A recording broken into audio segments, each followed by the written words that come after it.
এই মুহূর্তে আগারগাঁওয়ে নির্বাচন কমিশন ভবনে আছেন রিপোর্টার কাউসারা চৌধুরী কুমু। সরাসরি যাচ্ছি তার কাছে। কুমু, 5ই আগস্ট অর্থাৎ প্রধান উপদেষ্টার জাতির উদ্দেশ্যের ভাষণের পর থেকে নির্বাচন কমিশন কিন্তু ভোটের যে প্রস্তুতি জাতীয় সংসদ নির্বাচনের সেটির প্রস্তুতি জোরে সোরেই শুরু করেছে।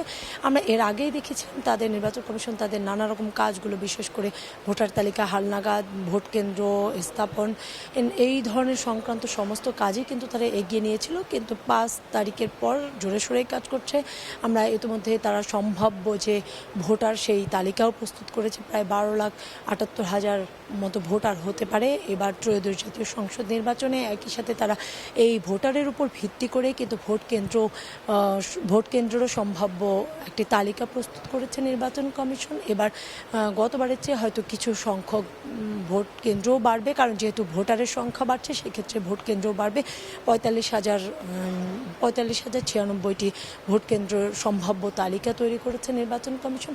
এছাড়া আজকে হয়তো কিছুক্ষণ পরেই সন্ধ্যা নাগাদ আরেকটি তথ্য জানা যাবে যে নির্বাচন পর্যবেক্ষণের জন্য পর্যবেক্ষক সংস্থা হিসেবে কতগুলো আবেদন করেছে নির্বাচন কমিশনে সেটিরও জানা যাবে, কারণ গত 10 তারিখে এর আবেদনের শেষ সময় ছিল। আমরা যতটুকু জানতে পেরেছি এখন পর্যন্ত যে প্রায় 300-রও বেশি সংস্থা আবেদন করেছে নির্বাচন পর্যবেক্ষক হিসেবে। সেটির তালিকাও হয়তো কিছুক্ষণের মধ্যে হয়তো আমরা কমিশনের কাছ থেকে জানতে পারবো।